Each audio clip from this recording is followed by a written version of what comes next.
किशोरी जी नंदगांव आई हैं और नंदगांव में श्री यशोदा मैया लाली को श्रृंगार कर रही हैं। श्रृंगार करके लाली को सुंदर सजाए करके और किशोरी जी के गोद में चावल बतासे और कुछ कुछ सामग्रियां, जिस प्रकार से गोद भराई होती है ऐसी सामग्रियां धर दी यशोदा मैया ने। और मैया प्रार्थना करने लगी, आकाश में सूर्य को देख करके दंडवत करने लगी और सूर्य नारायण से बोली कि हे सूर्य नारायण, मेरे लाला के काजी सुयोग कन्या तो जही है, ऐसी कृपा कर दियो कि यही ते हमारे लाला को ब्याह है जाए, सब संपन्न है जाए। अरे देवी देवताओं, मैंने तुम्हारी काजे अगर समय से सब नियम किए हों, सब पुण्य किए हों, सब व्रत किए हों, अनुष्ठान किए हों, तो आप सब देवी देवता मेरे सेवा से प्रसन्न है करके मेरे लाला के काजे किशोरी जी जैसी किशोरी ही वधु रूप में लेके आई हूं। ऐसी प्रार्थना श्री यशोदा मैया कर रही हैं। किशोरी जी ठाकुर जी से पूछ रही हैं, मैया कहा कर रही हैं? ठाकुर जी बोले कछु ना कर रही, रोज को नियम है मैया को। हमारे ब्रज लीला में तो कहें कि ठाकुर जी बोले हनुमान चालीसा को पाठ कर रही हैं, लेकिन मन में भाव आयो कि भाई तब तो हनुमान चालीसा की रचना ही ना भई होगी। गोस्वामी तुलसीदास जी महाराज तो कलयुग में प्रकट भये, लेकिन हमारे लाला तो नित्य हैं, आज भी लीला कर रहे हैं। किशोरी जी बोली मैया अब मुंह को आज्ञा दो मैं जाऊं। और श्री किशोरी जी वापस बरसाने की ओर जा रही है। यहां बरसाने में कीर्ति मैया बड़ी व्याकुल, इतना समय है कि वो संध्या है गई, अभी तक लाली आई नहीं। ललिता आ गई, विशाखा आ गई, सबरी सखी आ गई, सबन से पूछी अरे किशोरी कहाँ है? सब बोली गई तो हमारे संग गई, हमने ने कही कि ने जमुना जी पे विराजो, हम अभी आ रही हैं, पता ना इतने में कहाँ चली गई, हम सब जगह ढूंढ आई, अभी तक हमें नहीं मिली। कीर्ति मैया तो बड़ी परेशान है गई, मेरी लाली कहाँ चली गई, मेरी किशोरी कहाँ चली गई।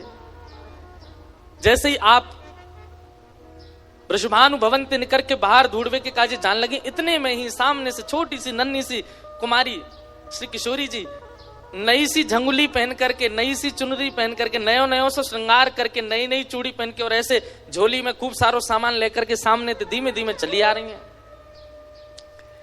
कीर्ति मैया बोली अरे देखियो ललिता, ये किशोरी आ रही है का?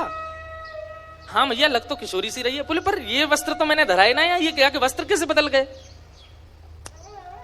दौड़ करके जाके देखो तो किशोरी जी तुरंत मैया ने अपनी गोद में उठा लिया। अरे लाली तू कहां चली गई, तू कहां को चली गई, और ये तेरे वस्त्र कैसे बदल गए, और इतना सारो श्रृंगार ये कौन ने किया तेरो? ऐसी सुंदर पत्रावली, ऐसे सुंदर गले में हार, और ये तू कहां भर के लाई है अपने पास? खोल करके देखे तो वहां में जो जब बेटा को ब्याह पक्के करने के लिए बहू की गोद भरते हैं तो वो सारे सामान धरे थे। कीर्ति मैया बोली कहां से लेके आई है ये सब, कौन ने दियो तो को? किशोरी जी बोली मैया मैं नंदगाम गई, कान कुंवर के घर गई, तो वहां कान कुंवर की मैया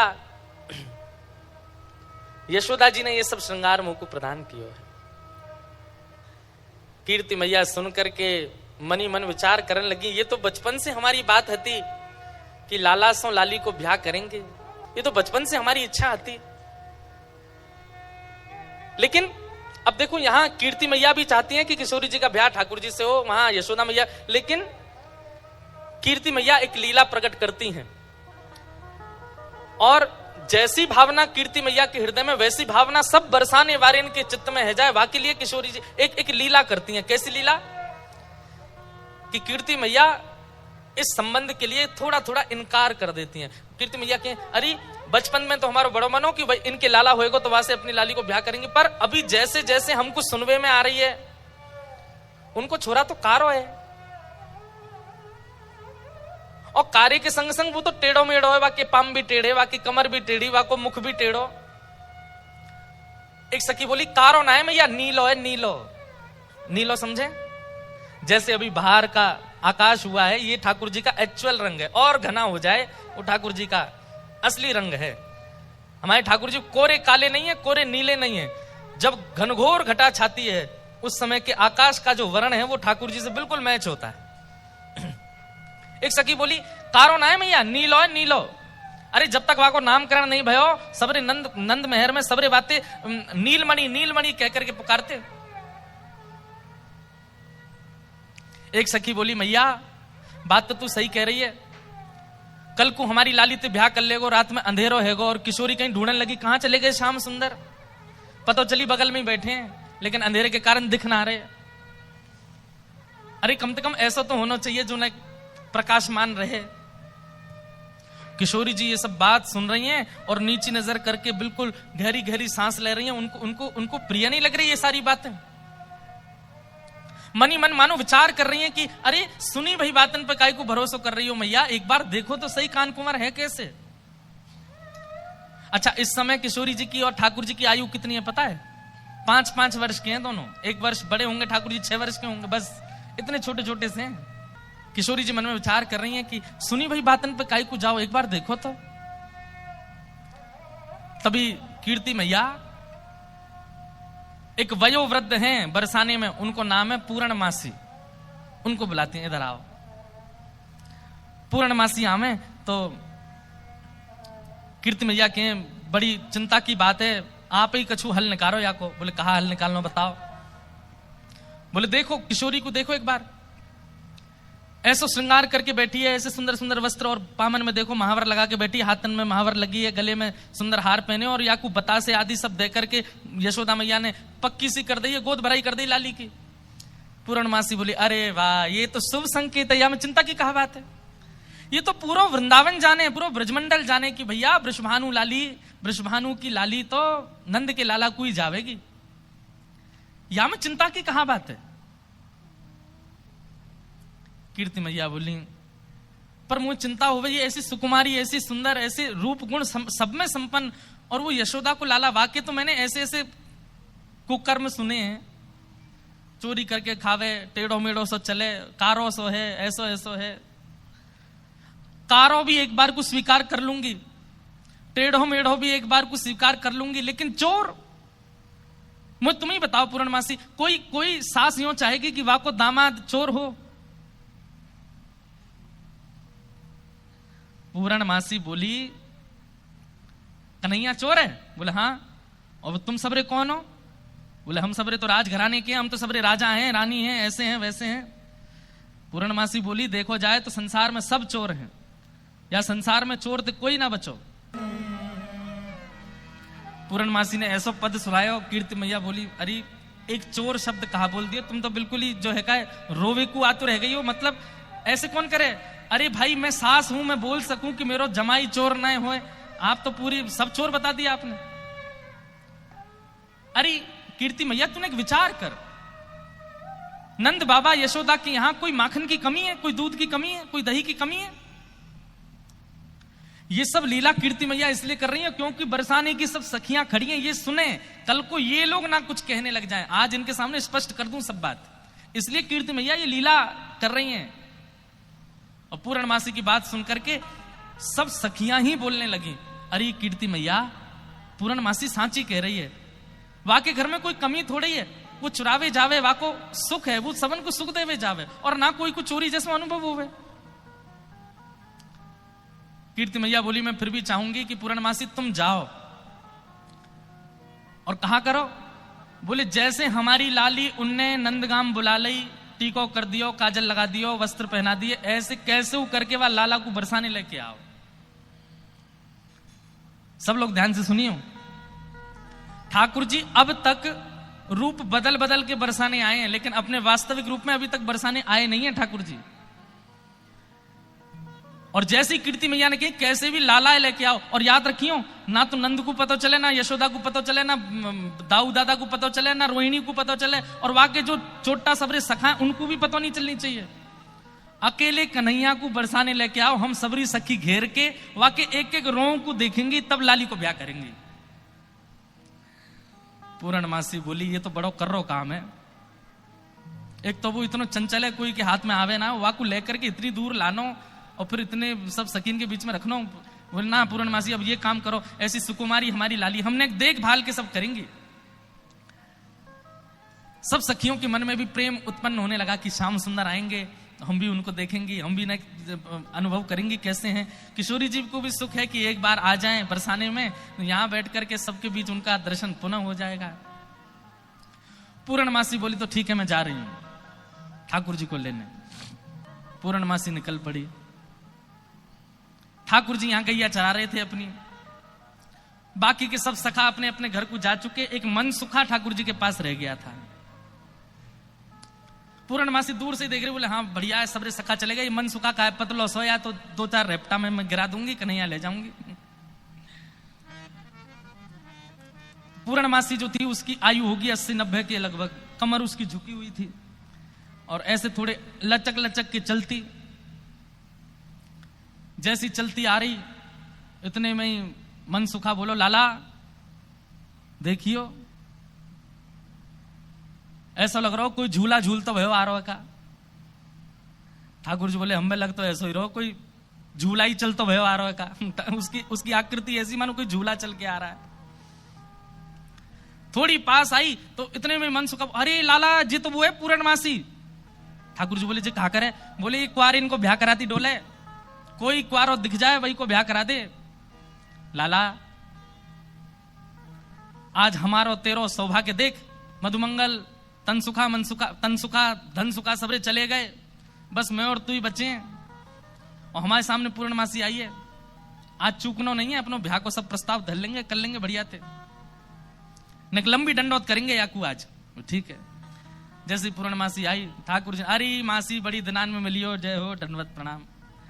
ठाकुर जी की प्रणाम देख करके पूर्ण, अरे मेरो लाला, अरे कन्हैया इतकू आजा, हृदय ते लग जा मेरे, अरे लाला तू को ऐसी बहु ढूंढ के लाऊंगी मैं, तू कहा पूरा नंदगाम देखता रहेगो। मन सुखा बोलो हम भी हैं मासी, यहाँ पे हम प्रणाम कर रहे हैं दंडवत लेट के। पूर्णमासी आशीर्वाद दे रही है, तो ऐसा आशीर्वाद तू बतासो है जा, कोई पाम धरे सो पट्ट फूट जाए। बतासो जाने ये और बात है भैया, यहाँ पे ब्रज भाषा में कोरी कथा कर दूं तो शब्द नहीं जाने। बतासो जाने, जानते हैं बतासा कैसा होता, कोई पाम धर दे तो कैसा हो जाता, फूट जाए, बहुत हल्का सा मीठा होता है। तो पूर्णमासी कह रही है तो ऐसा आशीर्वाद दूं कि तू बतासो से है जाए, कोई पाम धरे पट्ट फूट जाए। हमें ऐसा आशीर्वाद काहे को दे रही है? बोले तू अपना काम कर, मैं जा काम को आई हूं वो मुंह करन दे। लाला तेरे काज एक बहुत सुंदर छोरी देखी है मैंने, और तो ले जावे आई हूं, मां चल मेरे संग। ठाकुर जी बोले कौन सी छोरी है? बोले अपने बरसाने में, बोले बरसाने में भानु बाबा की छोरी राधा रानी। पूर्णमासी बोले हम जाने तो तू सब है, बस बात बनावे।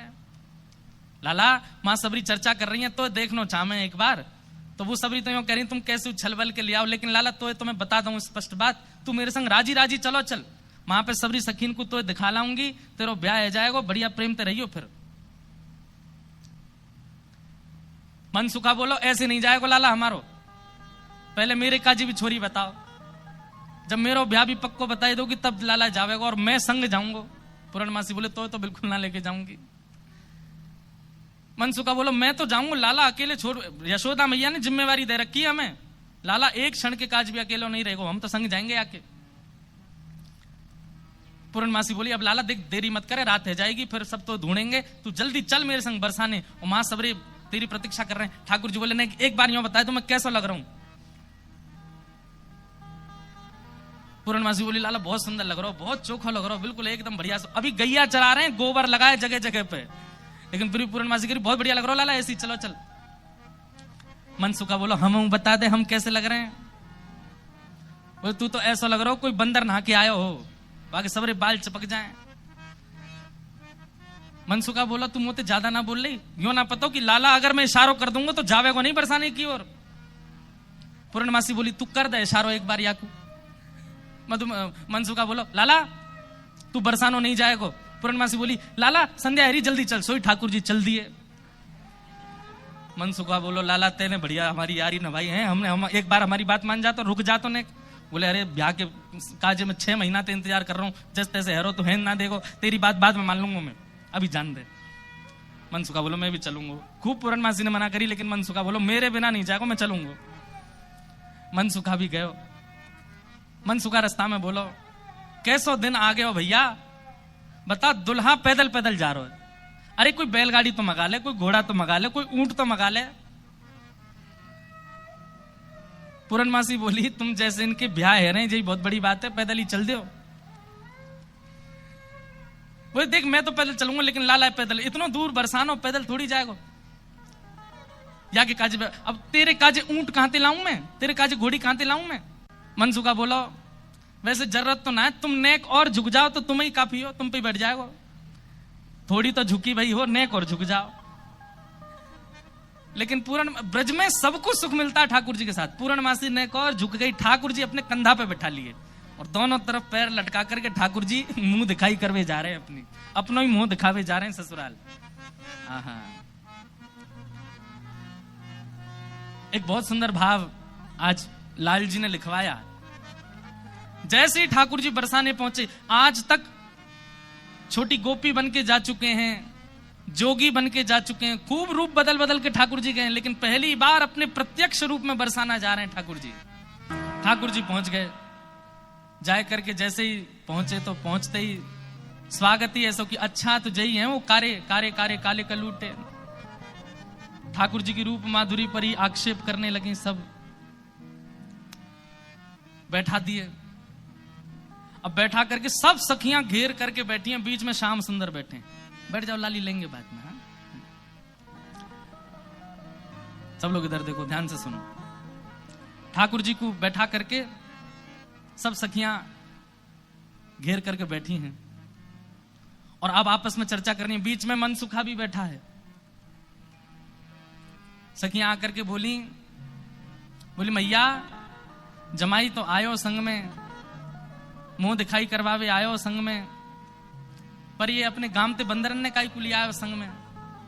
मनसुखा बोला हम बंदर ना है, हम लाला के सखा हैं, हमारे कहे बिना कछु ना करे लाला। हम कहें तो उठे, हम कहें तो बैठे, हम कहें तो चले, हम कहें तो सोवे, हम कहें तो खावे। धीरे से देख रहे हैं ठाकुर जी, अब की मान जाइयो अगर कछु कहें तो, पिछली बार तो चल दियो। सब सखियां ठाकुर जी को कोई कान पकड़ के देख रही है, मैया कान तो ठीक है, या के नाक पकड़ के देख रही है, मैया नाक ठीक है, या की आंखन में घूर घूर के देख रही है, बोले मैया आंख ठीक है, या की मुखमंडल देख रही हैं, हाथ देख रही हैं, पाम देख रही हैं, चलवा के देख रही हैं, चलवा के देख रही हैं, सब गोपी करी। मैया चाल तो बढ़िया है, लेकिन नेक ऐसी लगे जनानी सी, जनानी समझे, ऐसा लगे नेक नेक कोई छोरी चल रही है का। अरे ना लाला हमारो जब गैया चरावे जावे तब देखो बिल्कुल ऐसी मर्दानी सी चाल चले, ऐसा मत कहो। सब ठाकुर जी को घेर करके विविध विविध प्रकार की बातें कर रही हैं। एक गोपी बोली लाला तुम बाकी सब चीजों में तो ठीक हो, लेकिन फिर चोरी काहे को करो। ठाकुर जी बोले हम चोरी ना करें, ये सबरे ब्रजवासी मक्खन निकालें, दूध घी दही सब इकट्ठो करें और कंस को जाकर के दया में, तो कंस के यहां जावे से रोकें, वहां हमारे चोरी करें। और मक्खन की चोरी, दूध की चोरी, दही की कोई चोरी है? चोरी तो आभूषण की होयो करे। तभी एक गोपी बोली हमने तो ये भी सुनी है कि तुमने किशोरी जी की मुंदरी चुरा ली एक बार। एक गोपी बोली मैंने तो सुनी है तुमने मुंदरी भी चुराई। ठाकुर जी बोले हमारे ब्रज में कहमे चोर चोर खायो दधी माखन मलाई दूध, दोष ना हमारो फल पायो तुम जाप को।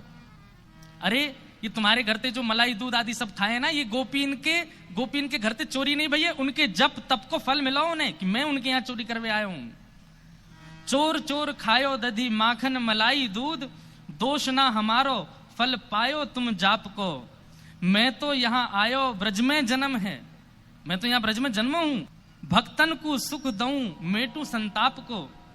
मुंदरी जो चुराई तेरी खसम की कमाई ना, मुंदरी जो हमने चुराई वो तेरे पति की नहीं, तो तू मत बोले हम ते कि कौन की चुराई कौन की नहीं चुराई। हम श्याम श्यामा एक झगड़ो नहीं आपको, हम दोनों एक हैं, तुम कहा जानोगी यह बात।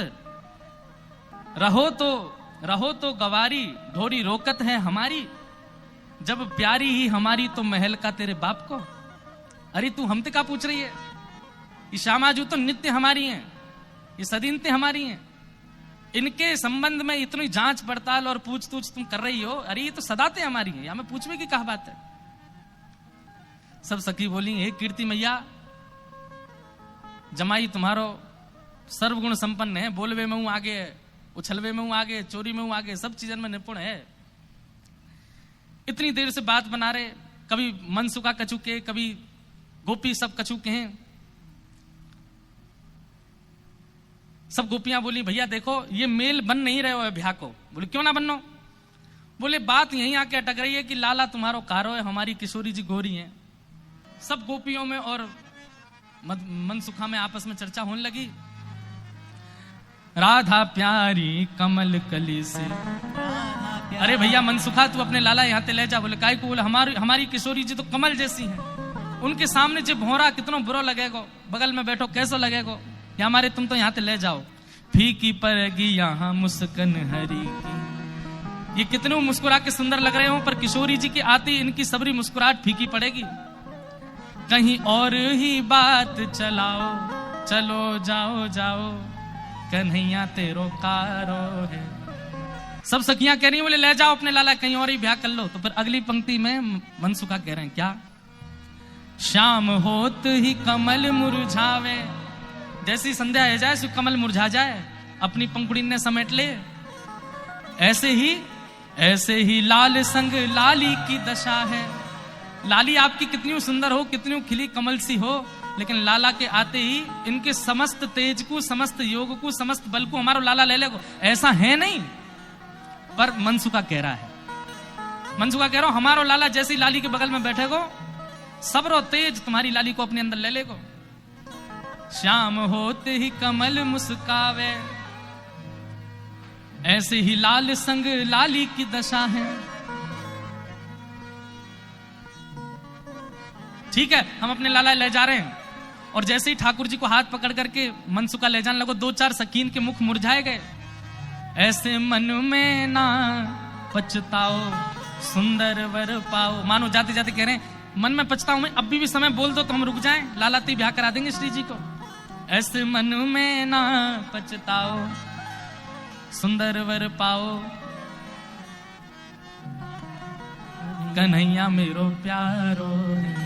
तो मनसुखा क्या कह रहा है? श्याम होत ही कमल मुरझावे, ऐसे ही लाल संग लली की दशा है।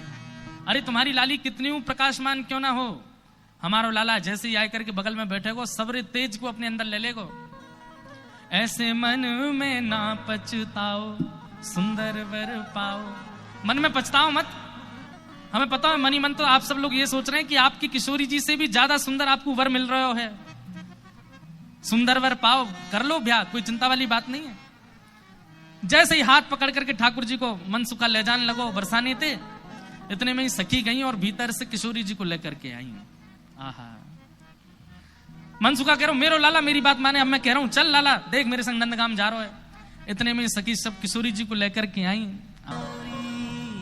ठाकुर जी जा तो रहे थे मनसुखा के संग, लेकिन जैसी किशोरी जी आती दिखी, ठाकुर जी तो वहीं स्तब्ध रह गए। मनसुखा खींच तो ही जा रहा हो, ठाकुर जी हिल नहीं रहे, वहां से सामने देख रहे। लाला कहा वे कौन को देख रहा है? ठाकुर जी तो दूर से ही बलैया लेने लगे, तरण तोड़न लगे किशोरी जी को देख करके। आहा, सन्मुख आई जब कुंवर किशोरी, सन्मुख आई जब कुंवर किशोरी, देख लाल किए न्योछावर तोरी, देख लाल किए न्योछावर तोरी। गिरधर मन में मुस्काए, श्यामा के मन भाई, जोरी ये अति प्यारी है। गिरधर मन में मुस्काए, श्यामा के मन भाई, जोरी ये प्यारी। हाँ, गिरधर मन में मुस्काए, श्यामा के मन भाई, जोड़ी ये अति प्यारी है। गिरधर मन में मुस्काए, श्यामा के मन भाई, जोड़ी ये प्यारी। हाँ, किशोरी जी को देख करके ठाकुर जी तो मुस्कुराने लगे और वहीं स्तब्ध रह गए। किशोरी जी आई, किशोरी जी देख के ठाकुर जी रुक गए। सब सखियां बोली हाँ मनसुखा ले जा लाला, नंदगाम ले जा। चल रहे लाला, चल मेरे संग। ठाकुर जी बोले तू चलो जा, मैं तो ना जा रहा हूं, मैं तो यहीं रहूंगा, श्री जी के सन्मुख ही विराजूंगा मैं तो। मनसुखा बोलो लाला आज तेने मेरी 2 बार नाक कटवाई है, एक तो तेने पूर्णमासी के सामने कटवाई, दूसरी अब सकीन के सामने कटवाई दे। बोले तेरी तो नाक कटेगी, मैं संग चलोगे, मेरो तो संबंधी कट जाएगो, तेरो ब्याह ना है, तू तो चाहे कि मेरो नहीं हो, मैं तो करके आऊंगा ब्याह, तू चलो जा।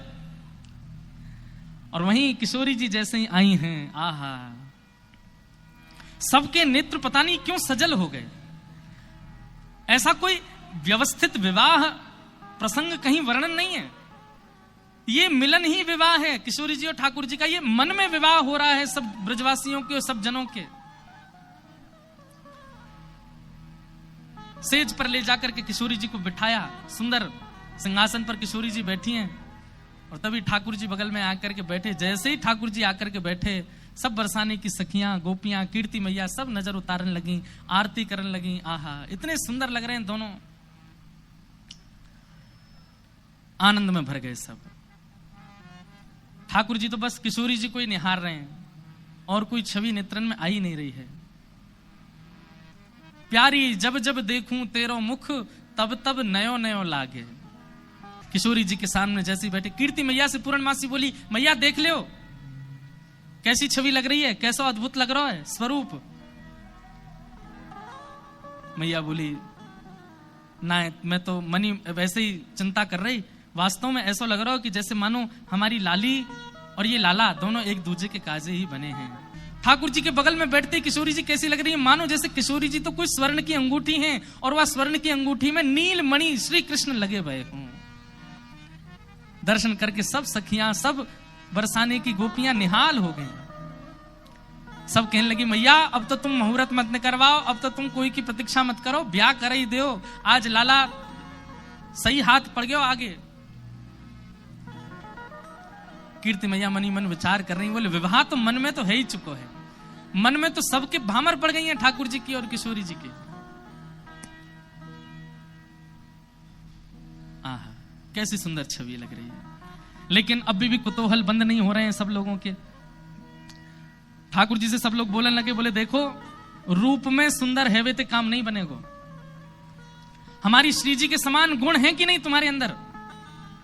मधुमंगल मनसुखा बोलो, बोले देख लो जो कहोगे हमारो लाला करके दिखाई देगो, सब करवे में निपुण है हमारो लाला। ठाकुर जी बोले हमारे गुण देखने हैं।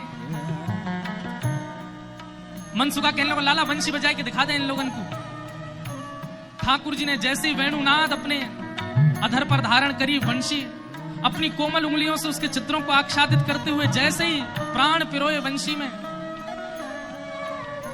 आधे से ज्यादा जितनी सखियां वहां खड़ी थी सबको मूर्छा जैसी आने लग गई। जिन जिन पर किशोरी जी की दृष्टि पड़ रही थी केवल वो बची, बाकी सब तो जैसे मूर्छित होने लगी। और इतना ही नहीं हुआ, आकाश मार्ग में गंधर्व प्रकट हो गए, सरस्वती प्रकट हो गई, आदि कवि ब्रह्मा प्रकट हो गए, इंद्र प्रकट हो गए। और बरसाने में सब प्रकट होकर के ठाकुर जी की मधुर वंशी को सुनकर के झूमने लगे। सरस्वती जी तो कलम हाथ में लेकर के स्वर लिखने लगी। ठाकुर जी क्या बजा रहे हैं, ये कोई नवीन राग प्रस्तुत किया जा रहा है, आज कोई नवीन भाव प्रकट किया जा रहा है। गंधर्व जन आनंदित हो गए ठाकुर जी की उस वेणु को सुनकर के। मनसुखा बोलो, देखो हमारे लाला की वंशी की धुन देखो, आकाश में देवी देवता प्रकट है गए, बादल गरज रहे हैं, वर्षा हो रही है। ठाकुर जी की वेणु सुनकर के सब मंत्रमुग्ध हो गए। इतने में ही हमारी किशोरी जी ने कही, बोले रुको अभी बता मैं। और तब क्या हुआ, बैठे हरि राधे संग, बैठे हरि संग, कुंज भवन अपने रंग, कुंज भवन अपने।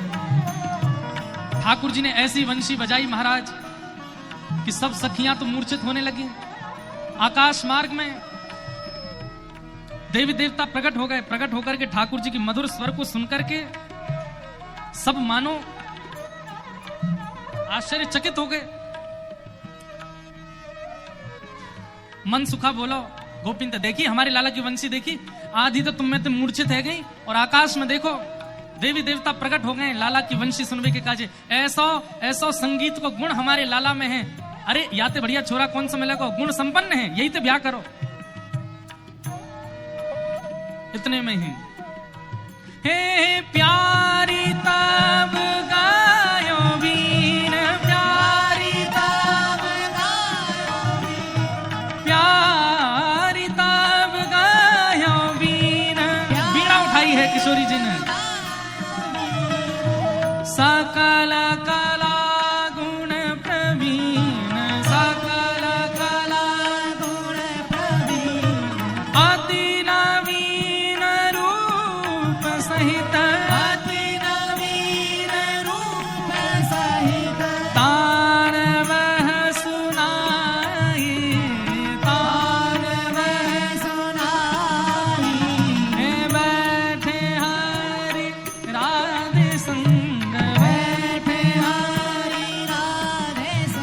ठाकुर जी देखे सुबेरे ते है गई हमें आए भे, कभी हमारे रूप की परीक्षा, कभी हमारे गुण की परीक्षा, कभी हमारे नाम की परीक्षा, ये परीक्षा ही करते रहेंगे, हमारा ब्याह तो कराएंगे नहीं। सोई ठाकुर जैसे किशोरी जी ने वीणा बनाई, प्रसन्न है करके सब उपहार देने लगे। ठाकुर जी ने अपने गले की माला उतार के चुप किशोरी जी के गले में डाली और वहां ते तुरंत भाज गए नंदगाम। बोले नंद के लाला की